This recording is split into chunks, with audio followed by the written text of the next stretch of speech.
হযরত আলী রাদিয়াল্লাহু ফজরের নামাজ পড়ে ঘরে আসলেন। ফাতিমা রাদিয়াল্লাহু কাঁদছেন।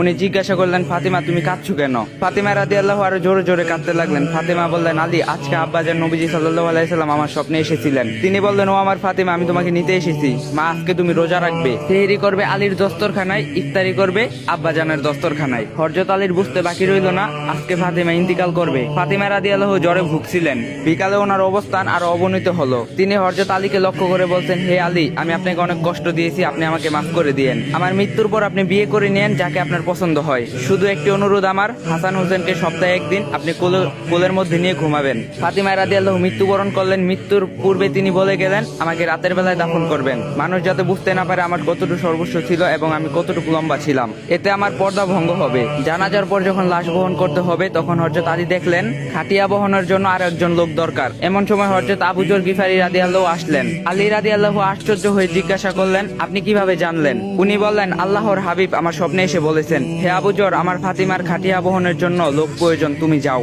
ফাতিমা রাদিয়াল্লাহুকে কবরে রাখার সময় এক অদ্ভুত পরিস্থিতি হলো। আবু যর রাদিয়াল্লাহু কবরকে জিজ্ঞাসা করলেন, হে কবর, তুমি কি জানো তোমার মধ্যে কাকে রাখা হচ্ছে? জান্নাতের সকল মহিলাদের সর্দার। কবরের কোনো উত্তর নেই। হযরত আলী সহদ মিন্নি, কবর এবার নির্ভাগ। উনি আরো বললেন, বিশ্বনবী সাল্লাল্লাহু আলাইহি সাল্লামের মেয়ের কবর নিশ্চুপ। আল্লাহর কবর জবান খুললেন। কবর বললেন, আমি অন্ধকার ঘর, আমি সাপ বিচ্ছুর ঘর, আমি বিশ্বনবীর মেয়েকে চিনি না, আমি আলীর সহদ মিন্নিকে চিনি না, আমি শুধু চিনি ঈমান আর আমল। হে মুসলমান, বিশ্বনবীর মেয়ের জন্য কবরের এই কথা? আমরা তো সাধারণ মুসলমান। আল্লাহ তাআলা সবাইকে ঈমানদার হওয়ার তৌফিক দান করুক, আমিন। তো